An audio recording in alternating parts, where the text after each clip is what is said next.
This video is courtesy of BrainyBuyer.com, your shortcut to smarter shopping.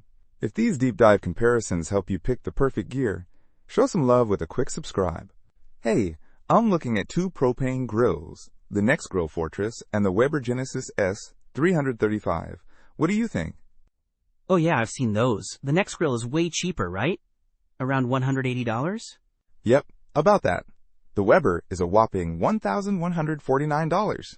That's a huge difference. Definitely. So what are you looking for in a grill? Because they're clearly aimed at different needs. Well, portability is a big plus. The Nexgrill weighs only 28.7 pounds and is designed as a tabletop grill. It seems perfect for camping or tailgating. Right. The Weber, at 181.6 pounds, is definitely staying put on your patio. It's a full-sized grill. Exactly. But the Weber has a massive cooking area, I think. You bet. The Nexgrill has 263 square inches, which is decent for a portable.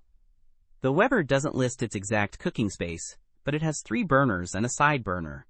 Yeah, I noticed that side burner on the Weber. The Nexgrill doesn't have one.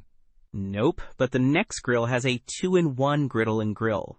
So you can cook pancakes or something on the griddle and grill burgers at the same time. That's cool. What about power? I see the Nexgrill has 13,500 BTUs. The Weber doesn't specify total BTUs, but it boasts about its pure blue burner system for even heat distribution. It's probably a more powerful grill overall, considering its size. So the Nexgrill is all about portability and price, and the Weber is about power, features, and size. Pretty much. The Weber also has stainless steel cooking grates and flavorizer bars. The Nexgrill has cast iron grates, which some people prefer. Right, cast iron is great for searing. The Nexgrill seems well reviewed, with people praising its build quality and how easy it is to assemble. The Weber also has good reviews. People mentioned its even heat and build quality. It's Amazon's choice, too. Okay, I think I have a better idea now. The Nexgrill is perfect for quick, portable grilling, while the Weber is a serious investment for someone who grills regularly at home and wants all the bells and whistles. Exactly. It depends on your budget and grilling needs.